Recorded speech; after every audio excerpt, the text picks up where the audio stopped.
quer mudar pra você se ver melhor. Aqui na TV Assembleia.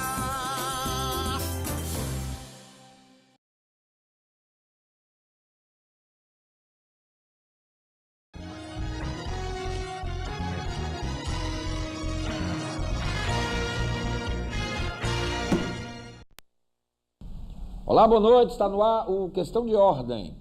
Cumprimentando você que nos acompanha aqui pela TV Assembleia e pela FM Assembleia 96,7, que diariamente transmite o Questão de Ordem às 10 da noite pelas ondas do rádio. Ao ser reconduzido para o seu segundo mandato como Procurador-Geral de Justiça do Estado do Ceará, o procurador Plácido Rios anunciou que um dos maiores desafios do Ministério Público aqui no Estado é intensificar os investimentos na infraestrutura e na modernização do Ministério Público, ações que ele iniciou no seu primeiro mandato. Destacou ainda como principal meta a implantação de um sistema de automação para dar mais transparência e agilidade ao trabalho dos membros e servidores do Ministério Público. Além disso, o procurador ressaltou a prioridade absoluta no combate à corrupção e às organizações criminosas, bem como o fortalecimento das parcerias institucionais para desarticular as facções. Outro compromisso do Procurador-Geral é lutar por uma sociedade mais livre, justa e solidária, principalmente quando assistimos, no nosso Estado, tantos atos ainda, lamentavelmente, de discriminação, de ódio e de intolerância cada vez mais presentes, principalmente neste ano, não é, de eleição no nosso país. O Questão de Ordem hoje recebe com muito prazer, eu fico muito feliz dele estar aqui, o doutor Plácido Rios, Procurador-Geral de Justiça do Estado do Ceará, e com ele o programa de hoje. O doutor Plácido é natural aqui de Fortaleza, está no Ministério Público desde 1996, antes foi defensor público, professor da Universidade Federal do Ceará, é mestre em Direito e Gestão de Conflitos pela Universidade de Fortaleza, a Unifor. O doutor Plácido, no Ministério Público, exerceu cargo de auxiliar da Procuradoria Regional Eleitoral, foi membro da Comissão de Concurso para Promotores, coordenador do Centro de Apoio Eleitoral e exerceu o cargo de Procurador-Geral de Justiça no biênio 2016-2017, sendo reconduzido ao posto para o biênio 2018-2019. É com ele, a partir de agora, o Questão de Ordem. Doutor Plácido Rios, boa noite, prazer recebê-lo, tudo bem? Boa noite, Renato, uma satisfação para a gente estar aqui. O senhor elencou aqui alguns desafios grandiosos, não é? Eles vão ser buscados realmente, porque o senhor citou aqui, eu até acho que para combater a corrupção, o nosso Ministério Público tem que estar bem equipado, é isso, doutor? Sim, temos que ter uma estrutura. Nós tivemos acho que o mais importante, Renato, nós, quando assumimos a Procuradoria, nós não tínhamos um planejamento estratégico na instituição. Nós pedimos ajuda de uma instituição externa, de uma consultoria, criamos um planejamento estratégico com metas a serem estabelecidas, foram 18 metas naquele momento, um planejamento de 2016 a 2021, que foi dividido em 3 ondas de atuação. A primeira onda foi muito satisfatória, foram basicamente uma infraestrutura ligada a prédios da instituição. Muitos promotores, quando assumimos, eles não tinham onde trabalhar, principalmente promotores criminais em Fortaleza. Promotores cíveis também trabalhavam numa situação bastante aquém das demandas que lhes são levadas, e nosso foco maior naquele momento eram os nossos órgãos de investigação e inteligência. O GAECO, ele funcionava dentro de uma pequena sala lá da Procuradoria, na Rua Assunção 1100, e foi o primeiro prédio, né, dos 3 que foram entregues agora em Fortaleza, ali na Avenida Antônio Salles. Nós temos agora o GAECO, que é um grupo de elite do Ministério Público de combate a organizações criminosas. Nós tínhamos já a PROCAP, continuou também, que é a Procuradoria dos Crimes contra a Administração Pública, e criamos mais 2 órgãos de investigação para interagir, que havia um hiato nessa área, que era o Grupo de Combate à Sonegação Fiscal, que já vem desenvolvendo um trabalho bastante reconhecido pela sociedade, e o Núcleo de Investigação Criminal, que ele vem trabalhando principalmente dentro do sistema penitenciário. Então, eu acredito que digamos assim, essa reestruturação física e também na parte de assessoramento dos promotores, nós tivemos com o apoio do governo do Estado, do Poder Legislativo e principalmente também do Poder Judiciário, que nos cedeu uma parcela de custas e emolumentos para que a instituição pudesse ter uma base orçamentária para realizar esse planejamento, é que nós temos hoje uma estruturação bem melhor do que nós tínhamos. Ainda realmente é bem aquém do que nós precisamos para desenvolver as nossas atividades, mas já é bem melhor do que nós recebemos. Aliás, doutor Plácido, o senhor disse algo muito importante, porque eu acompanho aqui, até por dever de ofício, os trâmites aqui na Assembleia, e eu acompanhei perfeitamente esse projeto do Ministério Público, e isso foi muito ressaltado aqui, é bom que se diga, que o Ministério Público pediu aumento de receita, isso, e nenhum centavo foi para salário de procurador. Exato. Todos os recursos que foram aumentados foram para melhorar a infraestrutura. O procurador citou aí o GAECO, eu já tive a oportunidade aqui neste programa de conversar com promotores que atuavam, e eles trabalhavam numa salinha, uma coisa assim, a menor estrutura, era muito mais um trabalho hercúleo, mas, quer dizer, você melhorando as condições, quem vai ganhar com isso é a sociedade. Os colegas brincam muito quando o nosso ex-governador, ex-ministro Ciro Gomes, esteve uma vez lá e ele olhou para um lado e para o outro e disse, isso aqui que é o GAECO? Né? Então, como é que vocês conseguem? Então era realmente uma situação que a gente tinha que se virar nos 30 mesmo para tentar desenvolver aquele trabalho.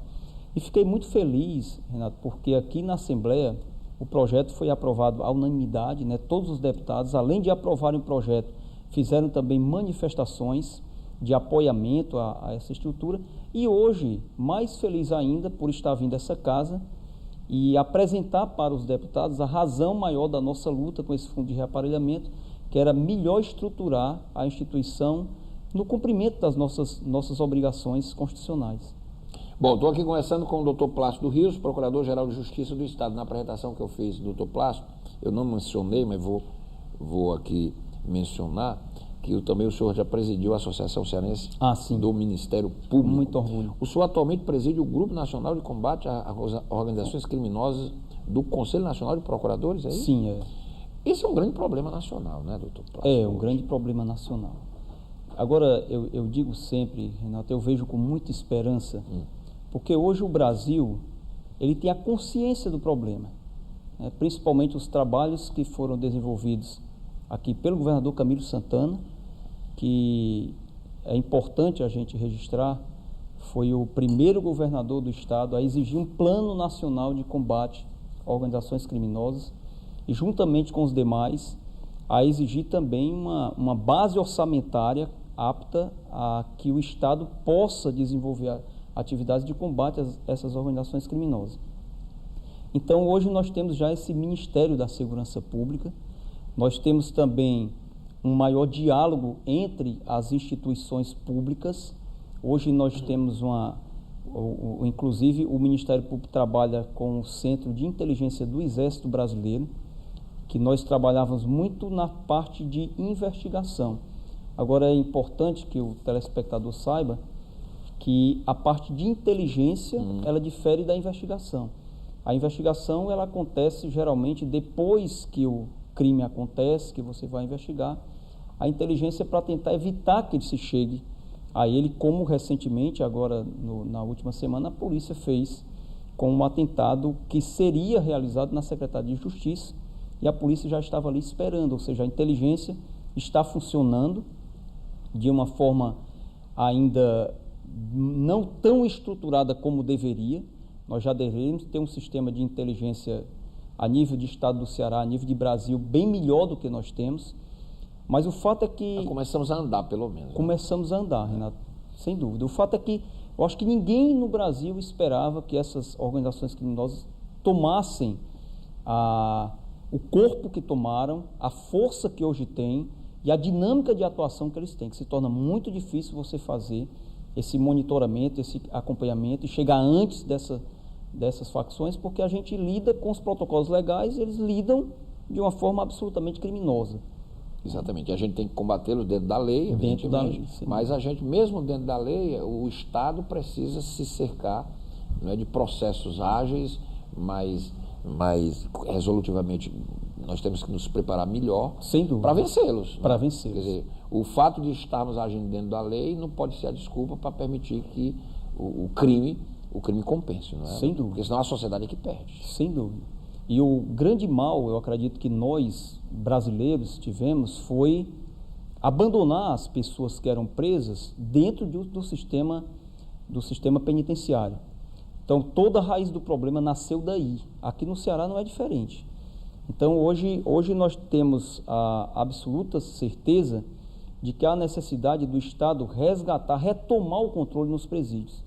Na maioria dos presídios brasileiros, eu ouso dizer que a maioria, o Estado não se faz presente. Então, ali é um ambiente absolutamente fértil para que essas organizações criminosas se fortaleçam.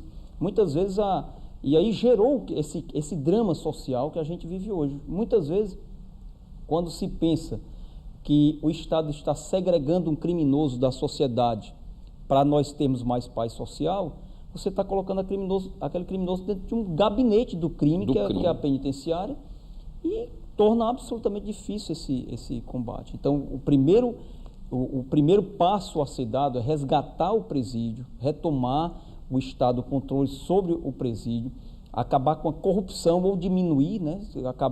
Dizem muitos que não é possível, diminuir a corrupção dentro do sistema penitenciário, e aí sim a gente conseguir segregar aqueles indivíduos que têm que ser segregados para que eles não tenham mais voz fora das penitenciárias. Estou aqui com o Dr. Plácido Rios, Procurador-Geral de Justiça do Estado, convidado hoje aqui do programa Questão de Ordem. Dr. Plácido, hoje se fala muito em força-tarefa. Sim.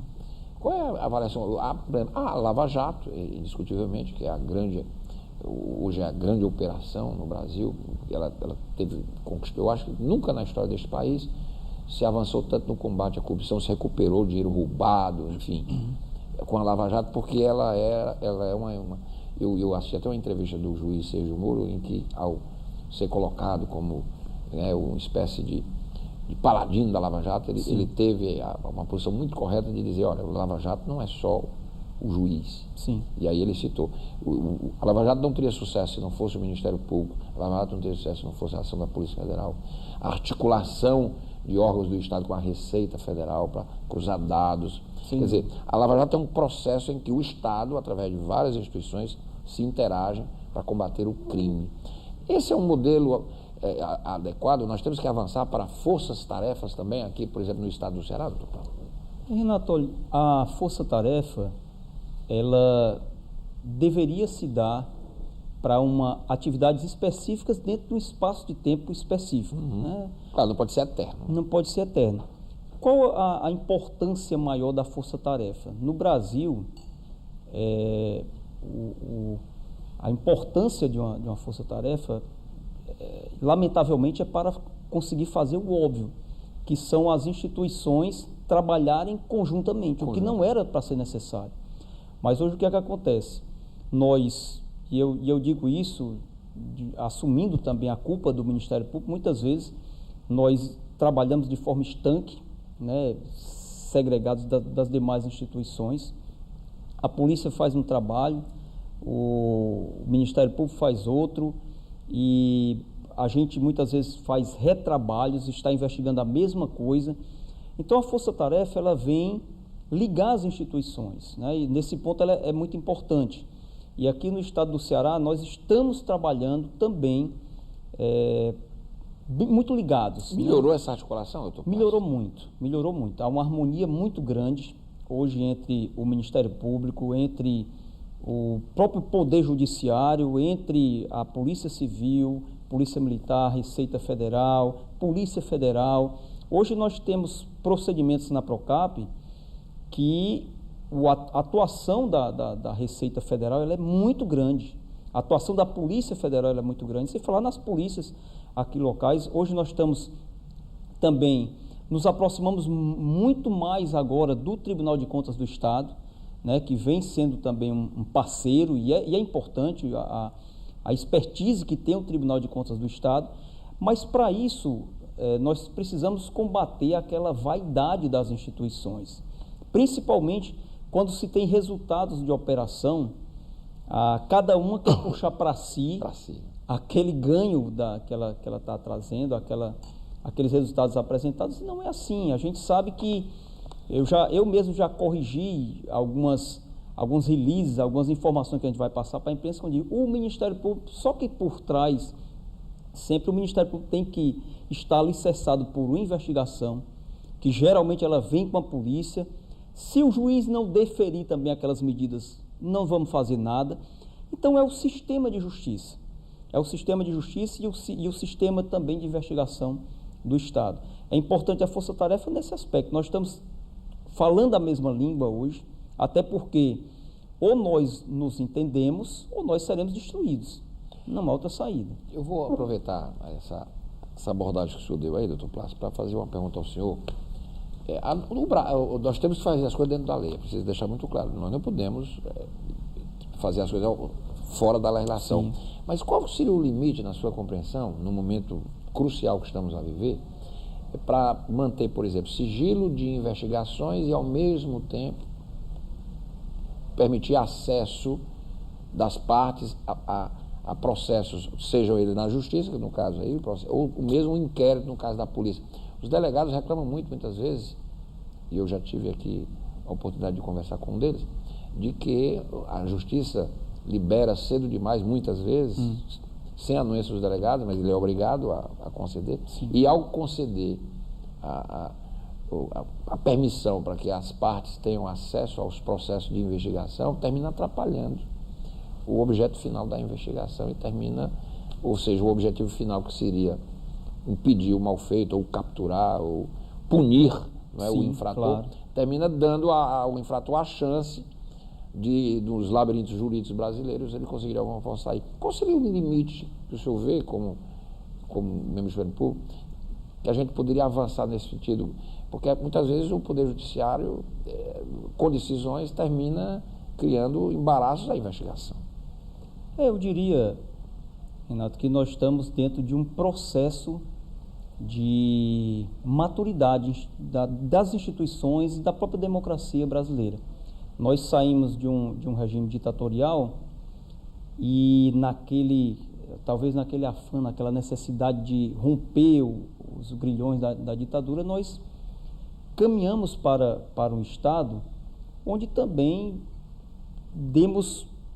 tivemos uma exacerbação, eu diria, de direitos, né? Uma exacerbação de garantias. O que acontece hoje? Nós hoje estamos vendo a necessidade de ter uma estabilização do Estado na sua capacidade exclusiva. O monopólio da atividade de investigar é do Estado, a atividade de punir também é do Estado. Então, para isso, o Estado tem que saber se desincumbir dessas atividades que a sociedade impõe que o Estado faça. Nós temos, a gente conversa bastante, até no mundo acadêmico, que o Brasil ele precisa buscar uma maturidade como nós temos hoje nos países que nós podemos dizer que estão à nossa frente, né, em termos de civilização mesmo, né, país Europa, Estados Unidos. E esses países eles já romperam com alguns dogmas que nós criamos na nossa sociedade, né? Nós temos já um projeto agora recente que encaminhamos para o Congresso Nacional, entregamos ao ministro Alexandre de Moraes, que era o representante da comissão que analisa reformas no processo, por exemplo, da testemunha sem rosto, né? Aquela pessoa que só vai apresentar um depoimento, que consigamos trabalhar provas, se a gente puder resguardar aquela pessoa. Aqui no Brasil isso ainda não é possível. Então, porque se ela aparecer, ela fatalmente será morta. Então, quanto a necessidade do sigilo, claro que se tem que resguardar os interesses do acusado, mas enquanto não se apresenta investigação, não se tem do que se defender, né? Então, o que a gente precisa é separar, até porque o inquérito policial, ele é regido pelo princípio que a gente chama o inquisitório. Ele não tem digamos assim, uma fase aberta a questionamentos por parte do advogado. Então, via de regra, não há para ter essa ingerência direta. Claro que se chama uma pessoa para ser ouvida, ela, como indiciada, ela deve ter o direito de estar lá com o seu advogado. Mas seria absolutamente inócuo você ter uma medida, por exemplo, de interceptação telefônica e a pessoa que está interceptada saber que está usando isso. Isso já foi objeto de projeto de lei para que fosse obrigado a dizer a pessoa interceptada. Da mesma forma, uma busca e apreensão que você vai fazer, né? A pessoa não pode ter conhecimento daquilo, então Não tem sentido, né? Não tem o menor sentido. sentido. Avisar a pessoa, olha, eu vou mandar já, e aí não tem sentido, né? Não tem o menor sentido. Então tem que ter o limite até onde o resguardo, né, a esses interesses dos advogados e vem fazendo também um papel muito bom nessa maturidade que o país está caminhando para alcançar, e precisamos muitas vezes romper com essas praxes, né, que já estão sendo usuais, porque o Estado precisa avançar naquilo que hoje está sendo mais cobrado pela sociedade, que é eficiência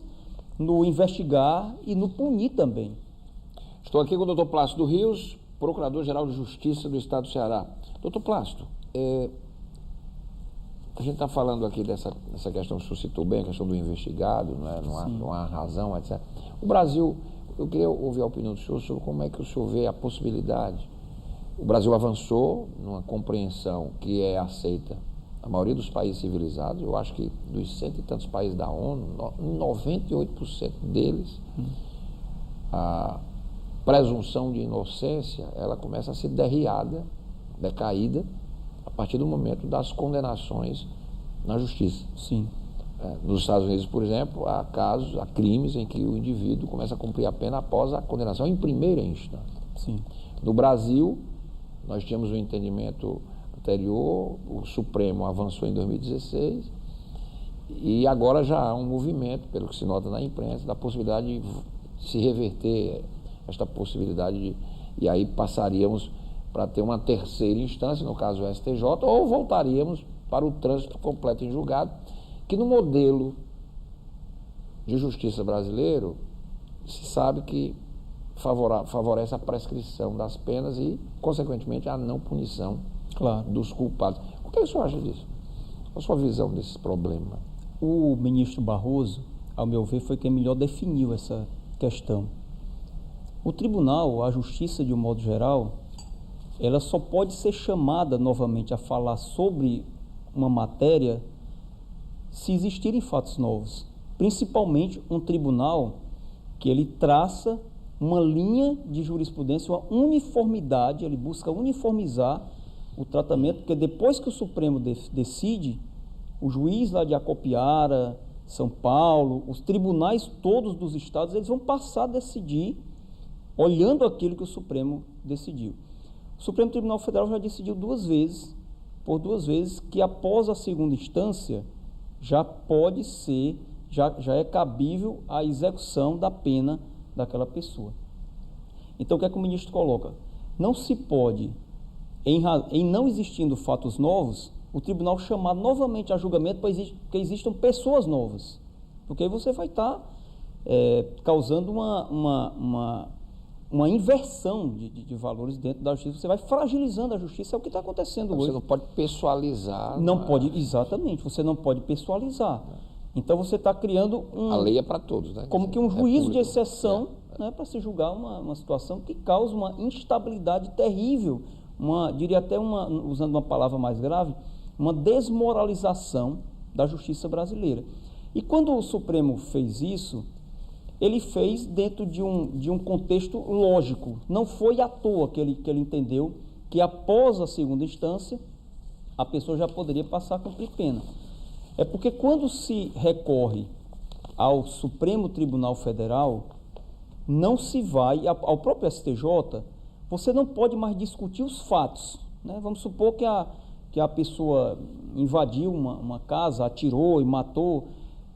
Esses fatos, depois da segunda instância, eles estão como que congelados. Você não vai mais discutir se a pessoa matou ou não matou a casa. Você vai discutir questões formais, questões de forma. Mas o fato em si já está resolvido. A culpa já foi apurada ou não? Já foi apurado, exatamente. Então, daí vem o entendimento de que após isso aí já haveria, até porque nós temos hoje 4 instâncias no Brasil, né, de julgamento. Tem o juiz, tem o Tribunal de Justiça, tem o Superior Tribunal de Justiça e tem o Supremo Tribunal Federal. Se nós tivéssemos 10 instâncias, mesmo assim não se ia ter nunca aquilo que a gente chama, porque os tribunais são feitos de pessoas humanas, a certeza absoluta da culpa ou da absolvição. Não se vai ter nunca. Então é preciso que se tenha um ponto que se pare. É porque outro ministro do Supremo estava dizendo assim, no Brasil chegou-se ao absurdo da pessoa só ser presa quando ela desiste de recorrer. Porque embargo de declaração cabe à torta e à direita. Então a pessoa se sente, eu vou me conformar com a pena e agora me algeme que agora eu quero ir preso. É absurdo. O sistema brasileiro é absolutamente absurdo. Né? O senhor está dizendo algo aí, agora me recordei, doutor Plácido, o julgamento em última instância, do último embargo, do último recurso daquele jornalista, o Pimenta Neves. Sim. Réu confesso de um crime, ele assassinou pelas costas, etc. Réu confesso, sim. Portanto, presunção da inocência é muito incabível no caso dele. Depois de 11 anos de recursos e marchas e contramarchas de um processo interminável, ele finalmente, o último recurso foi julgado pelo Supremo Tribunal Federal. O voto definidor da prisão dele, dado pela ministra Ellen Grace, então presidente da corte, foi absolutamente lapidar e exemplar. Sim. A indignação dela é um absurdo que uma nação que queira caminhar para uma civilização, para ser uma nação civilizada, ainda conviva com uma coisa dessa. Isso aqui é uma brincadeira de processo. Você gerando... Quer dizer, então, os processos se eternizam. Se eterniza, é como o senhor diz, quer dizer, o indivíduo tem que pedir para ser preso. Me prendam, porque eu não aguento mais recorrer, não. É um absurdo isso, doutor Plácido. E você sinaliza para a sociedade que não há limite, que até que o crime compensa, porque dependendo das condições do acusado, ele empurra o processo com a barriga durante anos, 20 e tantos anos. Sem até dúvida. Que muitas penas prescrevam, ou a maioria delas. E aí, o que nós também estamos propondo do Conselho Nacional de Procuradores Gerais é exatamente a gente enxugar esse número de processos. Né? Um país que tem mais de 100 milhões de processos. O sistema americano, quando nós tivemos a oportunidade, até de uma disciplina do mestrado, foi cursado em Columbia, Universidade de Nova York. E conversando com os colegas promotores lá, todos eles, de forma uníssona, disseram, se nós seguíssemos aqui o sistema brasileiro, também a nossa justiça estaria falida. Eu vou lhe dar um exemplo do que eles usam lá, que é do plea bargain, da possibilidade de se fazer um acordo com o Ministério Público e não se levar aquele processo.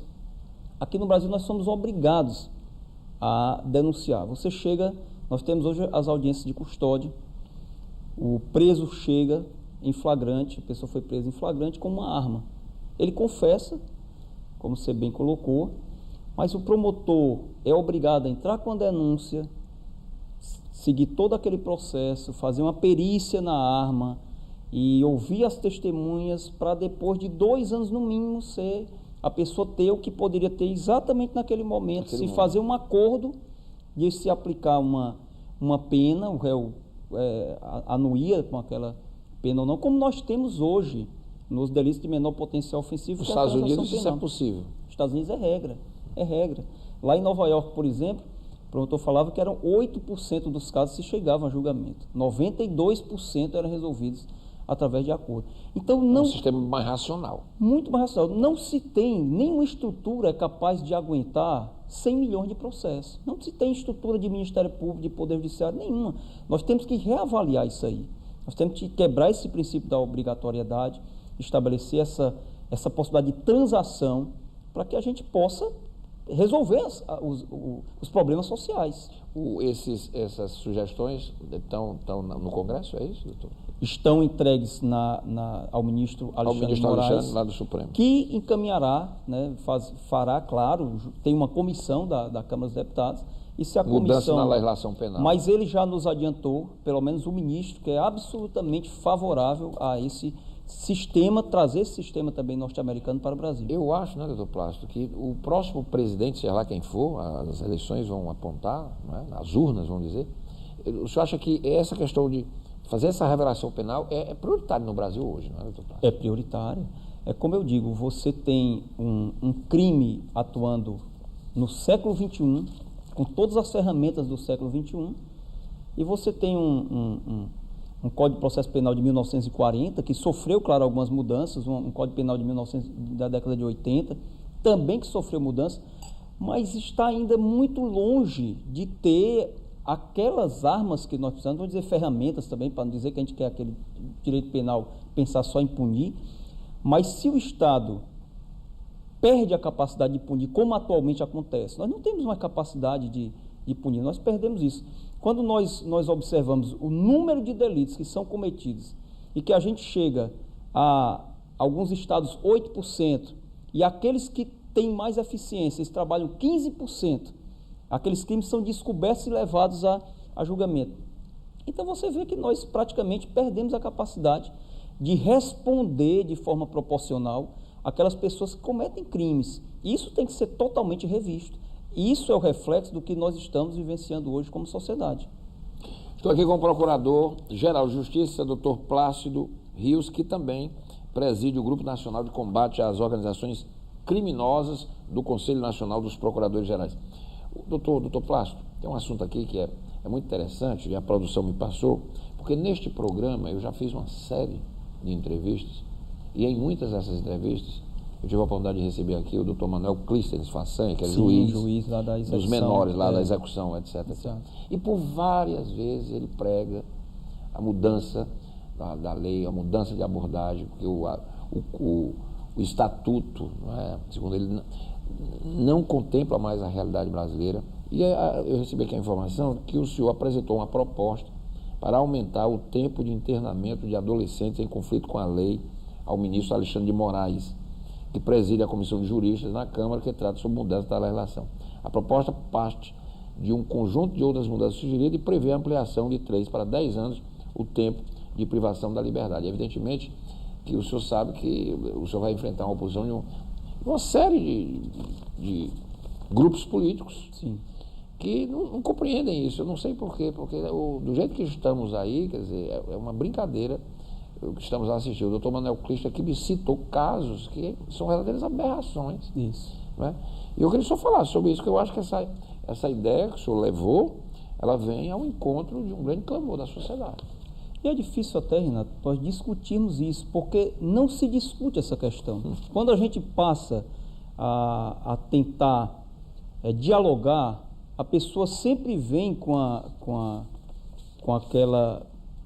aquele argumento de que os centros de internamento, eles estão sem condições de receber esses adolescentes, ou os centros de internamento, eles não estão reeducando. Em nenhum momento o Ministério Público discorda disso. O que nós temos que ver é que nós estamos trabalhando medidas, eu acredito que até para favorecer o adolescente, evitar que o adolescente seja cooptado pelo crime. Porque hoje, efetivamente, como a gente acabou de falar, o Estado não tem mais resposta para alguns adolescentes diante de determinados tipos penais que são praticados. Pessoalmente falando com o ministro Alexandre, foi no dia que nós entregamos essa proposta, ele relembrou uma época que ele era secretário de Segurança Pública do Estado de São Paulo, e ele disse que um adolescente, ele premeditou um grave crime, onde ele matou, salvo engano, 3 pessoas de uma mesma família, faltando um dia para completar 18 anos. Ele antecipou até, porque ele sabia que a resposta que o Estado daria seria bem aquém daquele delito. Aos 21 anos, você é obrigado a colocar na rua qualquer adolescente, seja qual for o crime, ou quais crimes, quais atos infracionais, que a gente chama, ele tenha cometido. Então, o que nós defendemos hoje é que o adolescente, até os 18 anos incompletos, ele continue dentro do sistema do Estatuto da Criança e do Adolescente. Porém, 3 anos de internamento, nós achamos uma desproporcionalidade diante de alguns atos infracionais. Eu cito casos como estupro seguido de morte, casos de latrocínio, casos de homicídio mesmo, casos gravíssimos que nós não temos como responder. Então, ali você está, às vezes, até incentivando a que as organizações criminosas levem aquele adolescente para o crime. E é comum, usual, quando nós estamos investigando, processando, sempre o adolescente chama para si a responsabilidade pelo ato mais grave do que aquela quadrilha praticou. Ele diz, não, quem matou ali fui eu. Nenhum deles participou, porque ele sabe disso. Então, demonstra que o sistema está errado. Demonstra que não dá mais para ser feito. O sistema tem que proteger a sociedade. Agora, claro, não sem dúvida, delinquente. Renato, agora, claro, óbvio, ululante, que nós precisamos de um sistema socioeducativo que venha realmente a educar. Nós não concordamos em nenhum aspecto que você coloque um adolescente dentro de um presídio. Acho que é pior, vai piorar o sistema. Nós não concordamos que um adolescente, por exemplo, de 12 anos de idade, pegue uma pena de 10 anos de internamento, porque você vai acabar a adolescência daquele jovem, mas dentro de uma proporcionalidade etária. Um adolescente que tinha 17 anos e meio de vida, ou 17 anos, ou 16 anos, cometa um homicídio, ele deve passar 10 anos internado. Eu acho até porque é para a gente tentar salvaguardar aquele adolescente, porque se não tiver uma resposta significativa do Estado, aí sim é que ele vai mergulhar no crime e dali talvez ele não saia nunca mais. Essas mudanças devem ficar por ano que vem, né? Porque esse ano é um ano de eleição, não sei se o Congresso... Talvez, mas se bem que algumas agendas estão sendo até antecipadas, exatamente porque há hoje uma demanda na sociedade muito grande. Renato, nós não temos mais tempo para deixar para o ano que vem. Nós tínhamos que ter feito isso já para ontem. Nós temos que discutir a questão do direito penal e do processo penal sem ideologia, sem dogmas, de uma forma mesmo transparente, né? Sentando numa mesa, defensoria pública, sociólogos, Ministério Público, e vendo o que é que o Brasil está precisando, quais são as medidas que nós temos que tomar para sair do atoleiro em que o país se encontra. O Brasil está parado, ele está inativo, ele está sem capacidade mais de fazer nada, né? Então agora nós estamos criando 3 varas de combate às organizações criminosas aqui no estado do Ceará. É um grande avanço que se dá. Estamos criando também 3 promotorias nesse mesmo sentido, mas nós precisamos de ferramentas para trabalhar isso aí. Eu cito sempre 2 exemplos de um passado, o que nós mudamos na legislação todos esses anos, significativamente, foi o Instituto da Colaboração Premiada e a possibilidade de prisão após a segunda instância. Mas isso teve uma mudança muito significativa. Você vê apenas 2 ferramentas, 2 situações novas que foram trazidas, e diga-se de passagem, uma delas por construção dos tribunais jurisprudenciais, não foi o Congresso Nacional. Uma foi, a colaboração premiada vem da lei das organizações criminosas em 2012. Mas a prisão em segunda instância do próprio Supremo Tribunal Federal. Isso ajudou muito a gente. Imagine se a gente tivesse uma série de institutos novos que nos dessem condições de ter uma paridade de armas com essa criminalidade que a gente está vendo aí. Doutor Plácido, eu queria agradecer mais uma vez, obrigado por ter vindo. Muito bom tê-lo hoje aqui no programa Questão de Ordem. Doutor Plácido Rios, Procurador-Geral de Justiça, que chefia o Ministério Público aqui no estado do Ceará. Muito obrigado, doutor Plácido. Eu que agradeço, Renato, e estamos sempre à disposição. Sucesso, não é que o senhor consiga realizar todos os seus projetos, porque indiscutivelmente todas essas ações, o nosso público percebeu, vem ao encontro, né, da gente construir um sistema que funcione melhor. Porque do jeito que está não dá mais para continuar. Eu não tenho dúvida. Temos aí, e quero agradecer aqui também o grande apoio que temos recebido da Assembleia Legislativa do Estado do Ceará, do Poder Executivo do Estado do Ceará também, do Poder Judiciário e de todas as instituições co-irmãs que estão trabalhando juntos, buscando sempre o fim maior, que é melhor servir a sociedade do Estado do Ceará. Obrigado, doutor Plácido. Muito bom tê-lo hoje aqui no programa Questão de Ordem. Eu quero convidar você para o programa Questão de Ordem especial desta sexta-feira santa, que a gente vai falar sobre a simbologia da Páscoa.